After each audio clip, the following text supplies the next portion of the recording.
Alright everybody, I'm HeroicNerd, and today we are talking about the time Captain America decided he was going to run for president. Only he didn't. And I'll get into that story in a little bit, but right now I need to give you guys some background. So, the thing about Captain America that I've always found fascinating is that he's a superhero with superpowers who specifically identifies with a single country. And that's something that's just completely wild to me. Captain America embraces a sense of nationalism that is profound.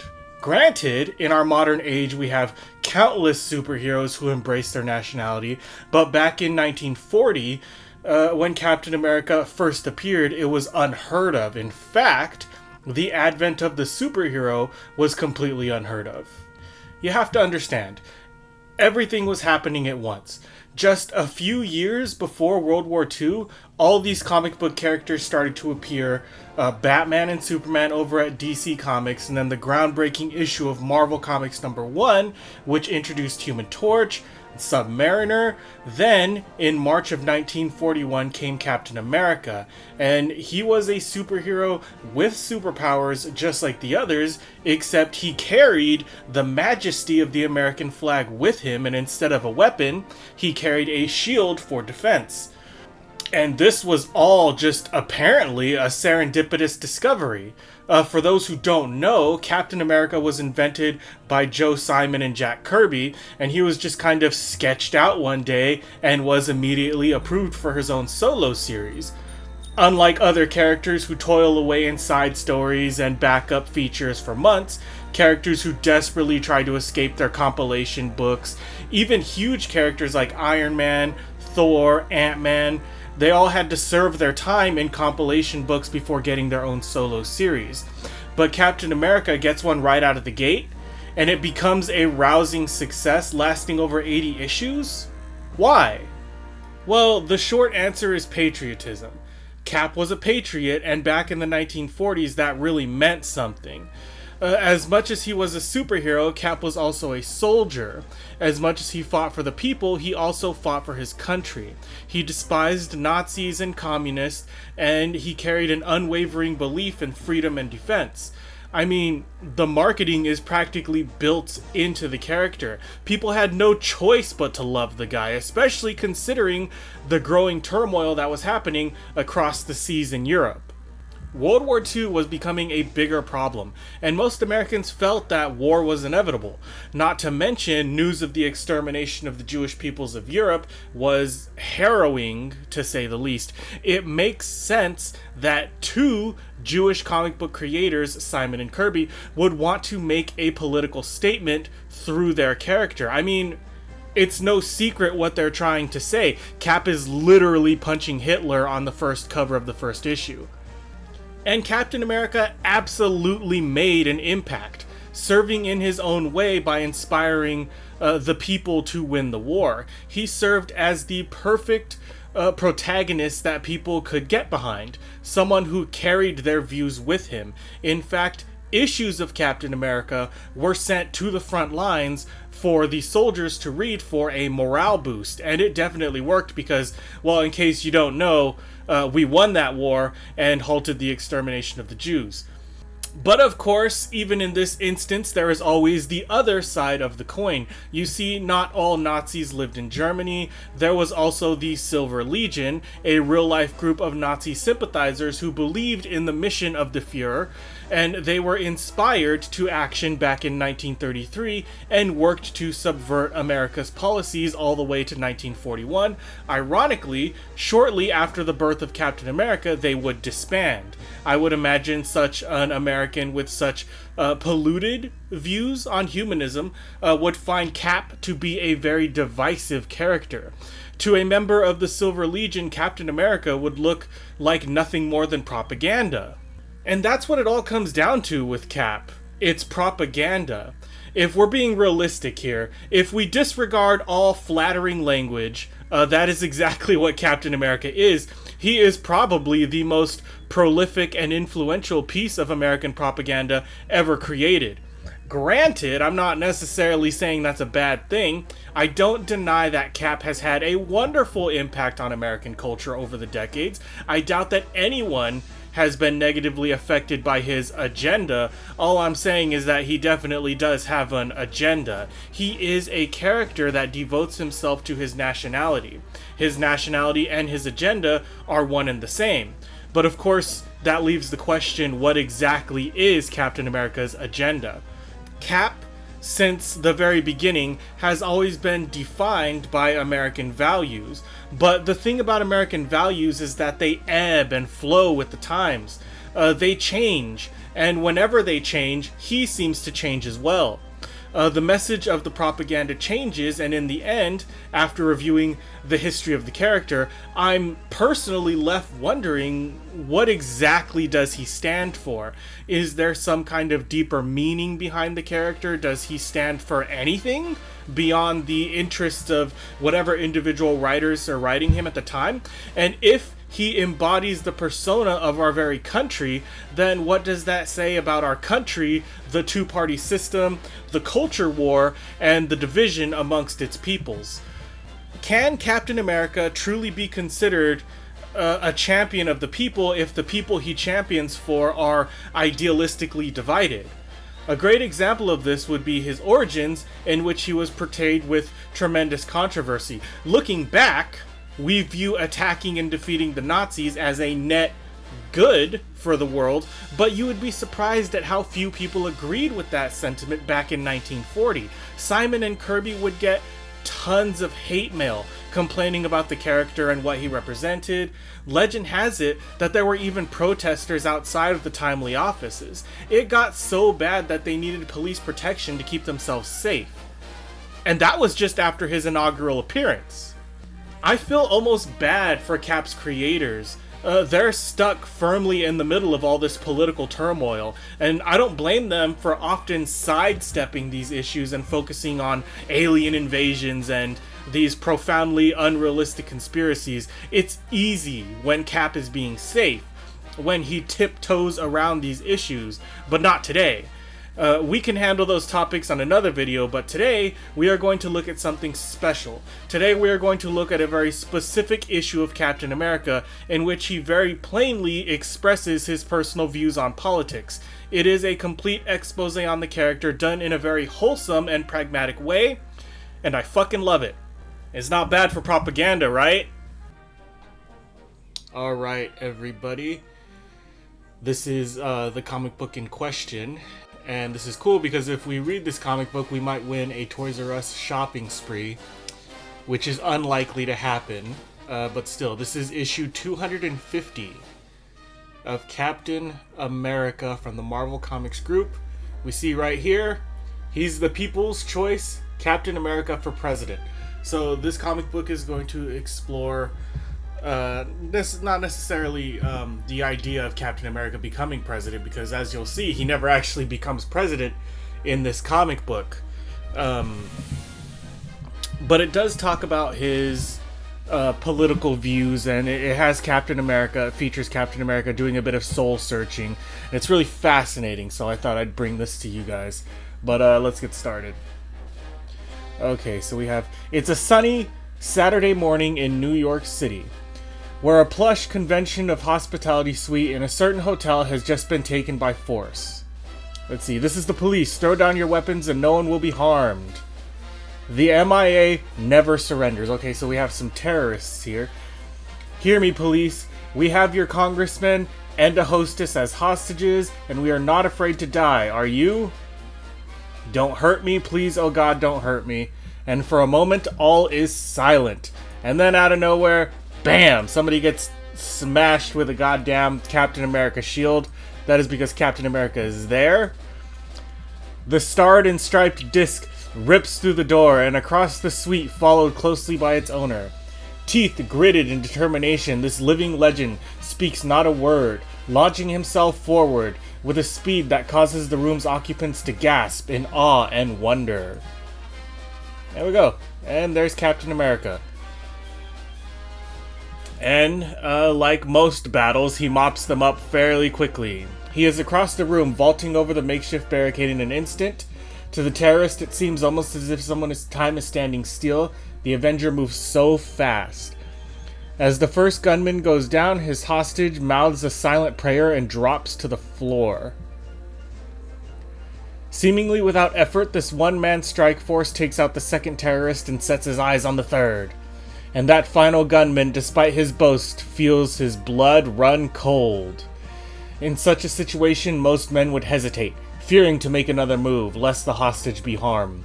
But this man is a veteran of 1,000 battles, and he knows exactly when to act so that the life is saved, and the terror is ended. He is Captain America. No more need be said. Yeah, Cap's a badass. He's always been a badass. The battle is over. 3.7 seconds. Excuse me. The battle is over. 3.7 seconds after it began. Congressman Gunderson, I'm Agent Zimmer, FBI. Are you alright? Yeah. Yeah, he is. No thanks to you. Yes, I believe so, but if Captain America hadn't arrived when he did... I was glad to lend a hand, sir. It's just lucky I was in the area when this ruckus started. Yep. And there's the lady he saved. I'd like to add my thanks, Cap... Wait a minute. Is she not wearing pants? Look down there. She's not wearing pants? That's... What the fuck? I don't know, whatever. I'd like to add my thanks, Cap. There's no telling how many lives we'd have lost if you hadn't stepped in. I just wish encounters like these weren't necessary, Zimmer, when all men learn that no cause justifies terrorism. I'd like to know the answer to that one myself. Looks like these boys were really playing for keeps. The bomb squad found enough plastic explosives on them to blow up the entire convention. And then at that moment, this character is interesting. This fella right here, he's like a political... Well, you'll see. Excuse me, let me through. I'm sorry, sir, but unless you're with the convention... Sonny, I am the convention.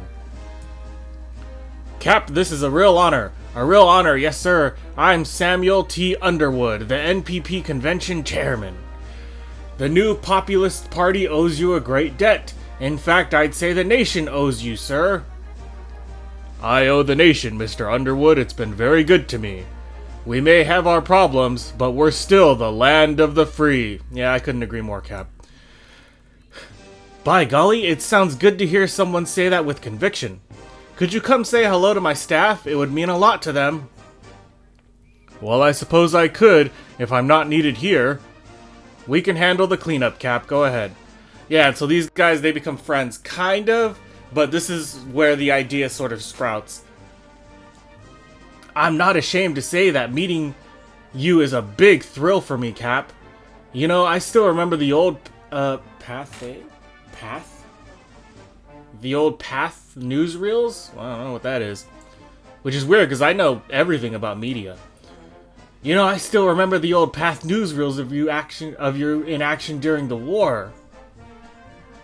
And to finally meet you in the flesh after all these years, boy, it just does my heart proud. Well, Mr. Underwood? Sam! Call me Sam, everybody does. Well, here we are. Underwood pushes open a door, and then... Boys, I want you to meet the fellow who probably saved our hides from a bunch of terrorists. Captain America! Come on, Sam, who are you kidding? Charlie, he's not kidding. No, he's not. That's legit Captain America. It's him, it's really him, Captain America! It sure is, Cap. I want to thank you. You saved my platoon a lot of grief at Anzio. It was in the big one too, Cap, with Patton's boys. Hey, were you really frozen in ice all those years? Yeah, he was. He really was. That's true. You still look like $1,000,000, huh? You ever think of running for office? Now, Charlie, I'm sure Cap has had enough to... Yeah, I see. Now you're thinking, motherfucker. What is it? What's he gonna say? Wait a minute. Sure, that'd work. It'd work like a charm. A 50 million vote charm. Cap, how would you like to be the new Populist Party candidate for president? Haha, thanks for the offer, Sam, but I'm afraid I'm not much of a politician. Ah, the people don't want a politician. They want a leader. Yeah, that's... I guess. I don't know. I don't actually know how all that shit works.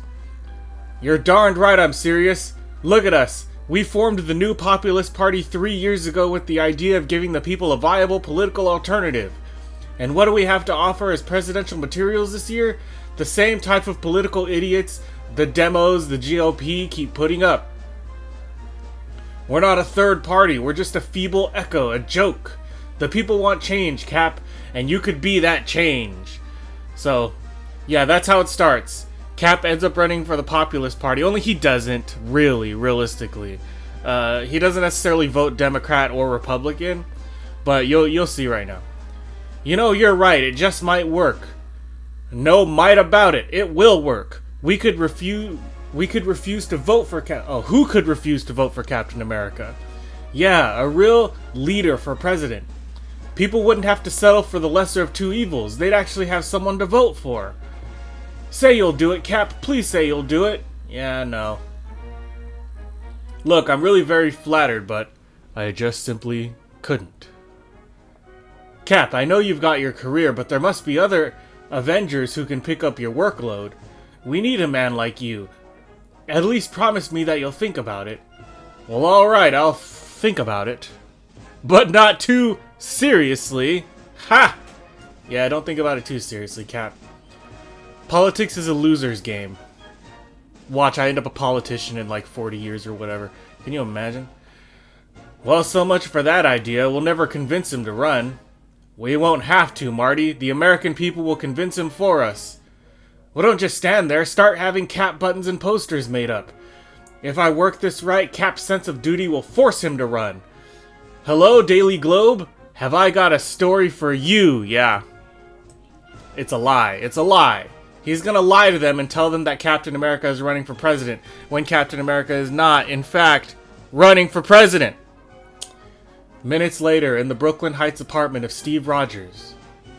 I still can't believe that they'd consider running a candidate who has no experience in government. Judging from the shifting of the floorboards, I'm about to get a visitor. I'd better stash my shield. That's the nice thing about older buildings. They always let you know when company's coming. Good morning, Josh, whoever that is. I don't know who Josh is. He might be a side character that was like in the Captain America continuity at this point in his history, but I don't know anything about him. Oh, morning, Steve. You ready for a day of manual labor? I've been looking forward to it. Good. Say, before I forget again, this letter came for you the other day. Looks like it could be important. Let's see. This is some sort of questionnaire from the Department of the Army. We are updating our files. Please fill out in triplicate, etc., etc. Yep. Same old Army. Some things never change. I'll fill this out later, Josh. I don't know why they want all this info. But knowing the Army, I doubt that it's very urgent. I don't know. We linger on that for a minute. We linger. So it's like, maybe that is urgent, Cap. Maybe you should do that. Do that thing. And so, have no fear, Lady Rosenthal, because Cooper and Rogers are here on the ball. We'll move you in quick and fast on time, and it won't even cost you one thin dime. Oh, shit. No, he's one of those characters? One of those rhyming characters? That's fine, I guess. So speaks the graduate of Muhammad Ali School of Poetry. Hello, Steve. Hello, Bernie. Maybe that's like his love interest for at this point in time. I don't know. I just hope our buddy's back is in better shape than his Verge. Looks like you have quite a load here. And then indeed, several hours later, which is great. It's riveting. It's goddamn riveting. We're here watching Steve Rogers fucking moving furniture for his friend. This is incredible. Way more important than saving the world or whatever. Man, I thought we'd never get finished. How does Steve do it? He's carried in at least twice what I did, and he's not even breathing heavy. Yeah, it's because he's Captain America. Goddamn super soldier serum. This is the last one of the boxes, Bernie. What do you want it? Just set it down anywhere, Steve. I'll unpack everything later. Is there anything else I can do? I can think of several things, but for now, why don't you sit down and have some coffee? The coffee inspires conversation, and the conversation turned towards the inevitable topics. Yeah, I always thought local elections were more interesting than national. Who do you like for Congress, Steve? I'm embarrassed to admit it, but I'm not sure who my congressman is. Me too, and I used to be so political in college. I'll say you were the original campus activist. But what do you say we continue this debate over Chinese food? Hey, is that the famous Mike Farrell? Nice to see you, man, now that everything's been moved in. So, yeah, he comes back. He comes afterwards. Fuck. Fuck moving. Fuck moving furniture. But except for all the friends over the years who have helped me move furniture, thank you. I appreciate it. You're the good ones. But everybody else, fuck moving furniture. But I was involved in another political discussion down at the firehouse and lost all track of time. You talking politics? I don't believe it. You're the most apolitical man I know. Normally, maybe, but when I heard the news... News? What news? Can you guys guess what the fucking news is? Here it is. Oh, that's right. You've been moving all afternoon. You haven't seen the headlines. And then there it is on the Daily Globe. Cap for president. The third-party biggie says Avenger to run for independent platform. Exclusive to the Globe. Story on page 3 by Roger Stern. Photography by John Byrne and Joseph Rubinstein. Typography by James Novak. Yeah. Ooh, special color section inside. Oh my god. The People's Choice. He's the People's Choice. I would choose it. Fuck, dude. If Captain America was real, I'd vote for him in a heartbeat. Just because I'm a goddamn nerd. Can you imagine if we had a superhero for president? Oh no. I never dreamed that Underwood would do this. Yeah, I know. Can you imagine? What an asshole. Evidently, this new pop party has Cap half convinced to be the candidate. If that happens, I just might vote this year. You're telling me that you usually don't vote? I'm afraid so, Scoop. Heck, there's never anyone worth voting for, but if Cap runs... I see what you're saying. I know I'd vote for the man. You would, Josh? You'd actually vote for a man who is basically anonymous, who wears a mask? Hey, better than voting for some crack who doesn't wear a mask. Well, sure, Cap has a reputation for honesty, but what does he know about foreign affairs or energy or inflation? Oh, Steve, what do any of the candidates really know about those things? Wouldn't it just be great to have a president who you knew you could trust? And Steve Rogers finds himself nodding reluctantly. Next morning finds an unusual amount of activity taking place in front of the Avengers' Fifth Avenue mansion. There's a crowd of reporters, cameramen, and passerby await the arrival of one man. Here he comes. Bring up those cameras, fast. Harv, signal the station. I want to go live with this. Cap, when will you be announcing your intentions? What are your views on the Middle East? What about OPEC? What the fuck is OPEC? Do you think Soviet expansionism is just a scare issue? I'm here at the Avengers Mansion where Captain America has just arrived and great pandemonium. Ladies and gentlemen, please! Leave me the fuck alone. I'm here to save the world, goddammit. I'm in a bit of a hurry and I really don't have anything to tell you. He's so polite. He's so goddamn polite. God damn it, Cap. Must you always be... Yeah, he has to. He has to all the time. Okay. Maybe I should call a press conference before this gets totally out of hand. Hello, Jarvis. Any world-shaking menaces on schedule for today? No, Master Cap, but there's a number of telegrams for you. What's this? The Republicans want me to be their candidate? And the Democrats too? This is unbelievable. Jarvis, has the whole world gone crazy? What's next? Happy days are here again. Hiya, Cappy. I heard the good news and I'm ready to hit the campaign trail. I can guarantee that you'll sweep the mutant vote. And then of course there are lady friends. Their votes along should carry New York. Beast, I'm not a candidate. Not yet maybe, but you will be.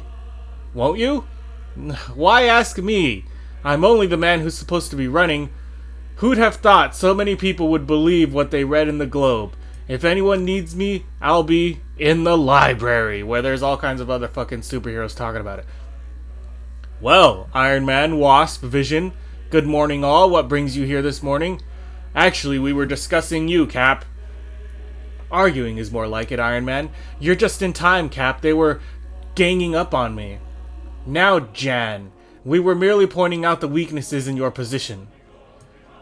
I'm sure you can guess what this coffee clash is all about. You're not serious about this presidential nonsense, are you? Well, I'd hardly call the presidency nonsense, but it's good. I love Cap. He's great. He's hilarious. No, he's too good for this world, which is why he doesn't exist. That's why he doesn't exist.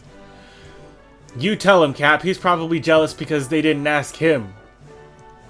This is hardly a rational conclusion, Wasp. After all, Iron Man has asked to step down as Avengers chairman. I hardly think he has public office in mind.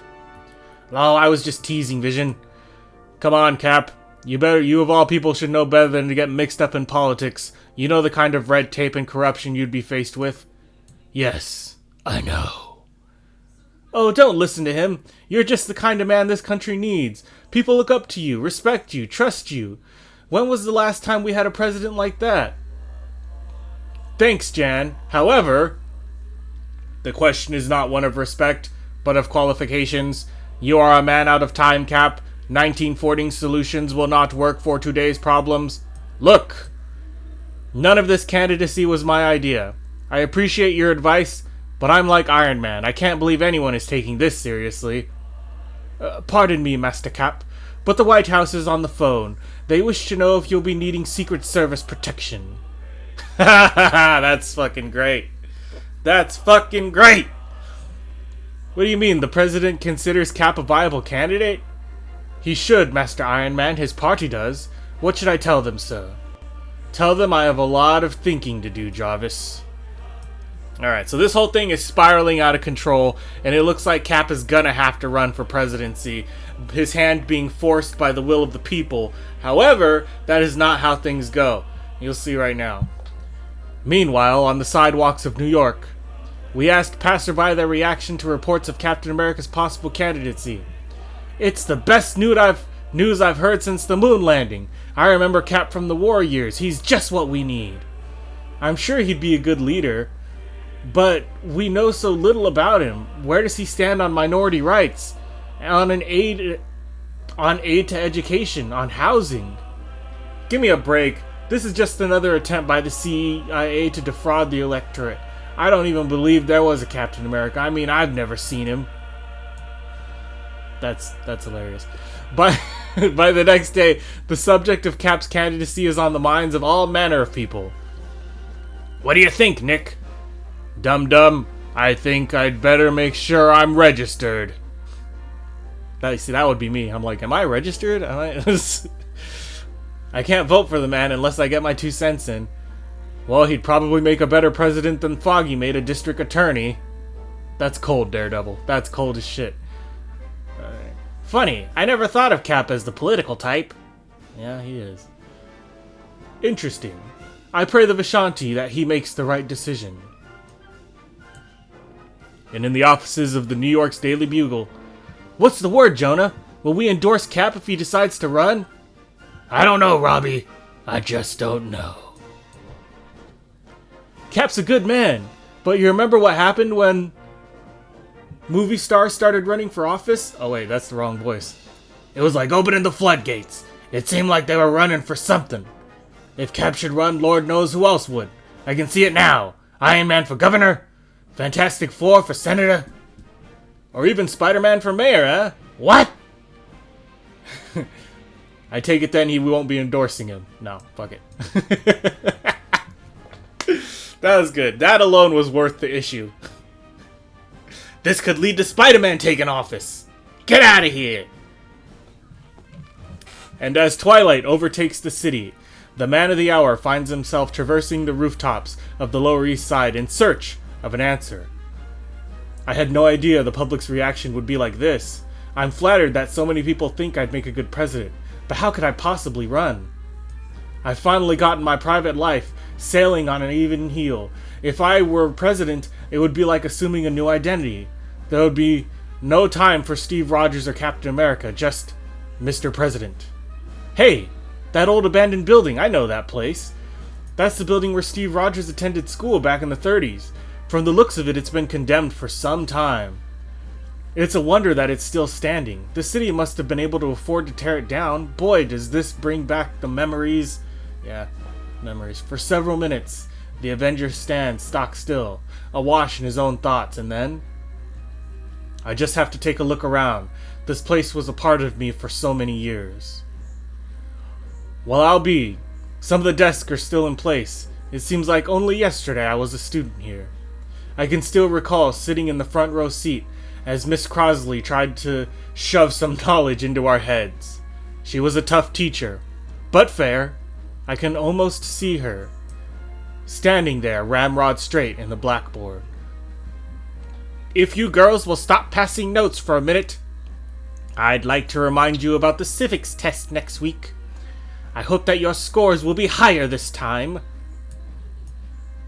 You know, you children are very lucky to be living in a country as free as this one. The United States offers its citizens more rights than any other nation in the world. But along with those rights come certain duties as well. It's the duty of each one of you to see that this land stays free, to see that justice is extended to all. Now I know that many of your family are having a hard time making ends meet, and things may well get worse before they get better, but I have faith that they will get better. Just as I have faith that you will come to the aid of your country when the duty calls. I pray that you will do the right thing, the brave thing. Please don't let me down. I won't, Miss Crosley. This country has been very lucky to have been blessed with women like Edna Crosley. I pray that we never forget them, or the lessons they taught. We all have our duties to fulfill. I knew that when I first put on this uniform, and it's never been truer than it is today. I better call Mr. Underwood. There's a very important speech I have to make. Scant hours later, all the nation's television screens suddenly flash with a familiar message. We interrupt our regular programming for the following special announcement. Here is CBS correspondent Charles P. Irwin in New York. I'm outside the site of the New Populist Party's first national convention. We were informed just minutes ago that the man known as Captain America would be addressing the convention this evening. Speculation, of course, is that the renowned war hero will announce his 11th hour candidacy for... Excuse me, I'm getting signals from the floor that the convention chairman Samuel T. Underwood is about to introduce Captain America to the assemblage. As you can see, there's quite a demonstration going on. Dozens of posters have appeared, seemingly from out of nowhere, and oh yes, Mr. Underwood is now at the podium.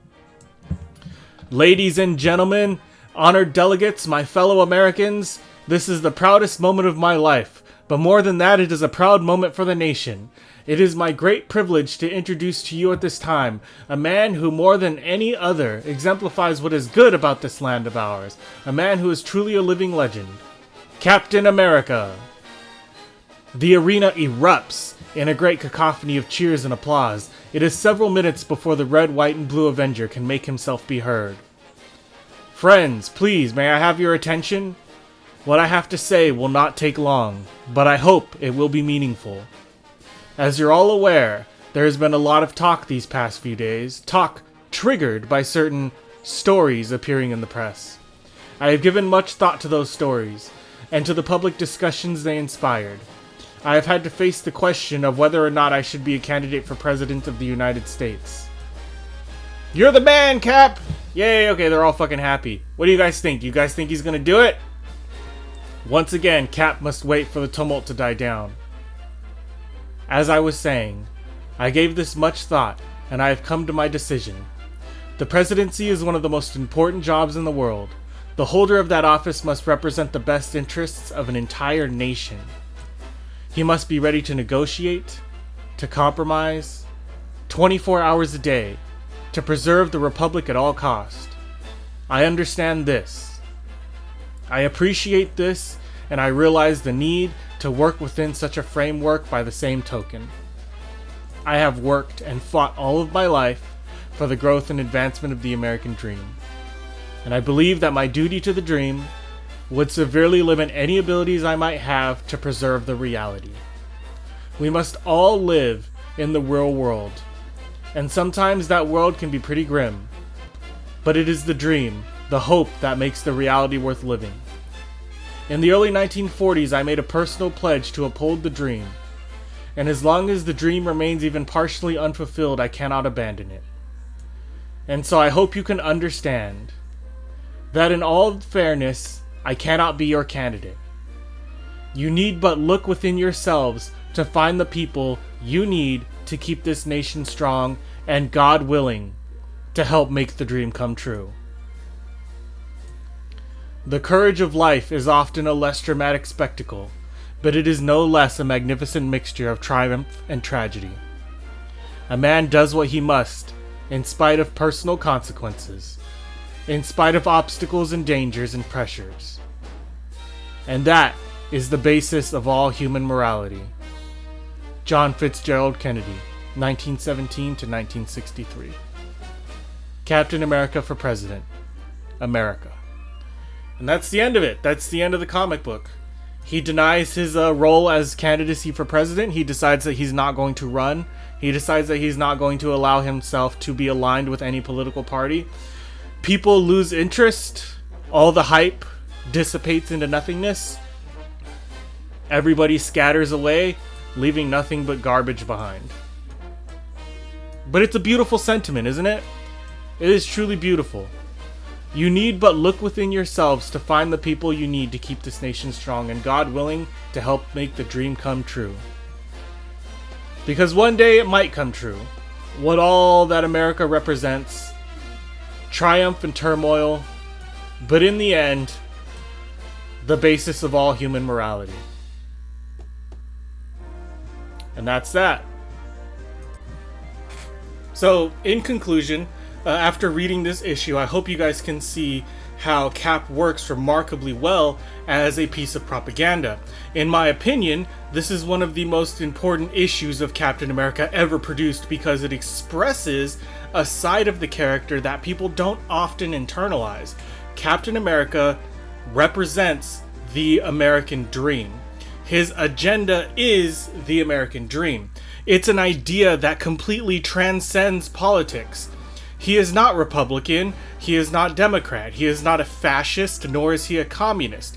He is simply the idea of the apex American citizen. He is good and kind and virtuous because he makes the bold statement that to be a good American is to be a good human, and it doesn't need to get any more complicated than that. Like he said, if you want to find the people who make this country strong, you need only look into yourselves. So that's what Captain America stands for. Be strong, be kind, help your fellow man, promote freedom and justice, and combat tyranny wherever you may find it. Nothing could be more simple, and nothing could be more human.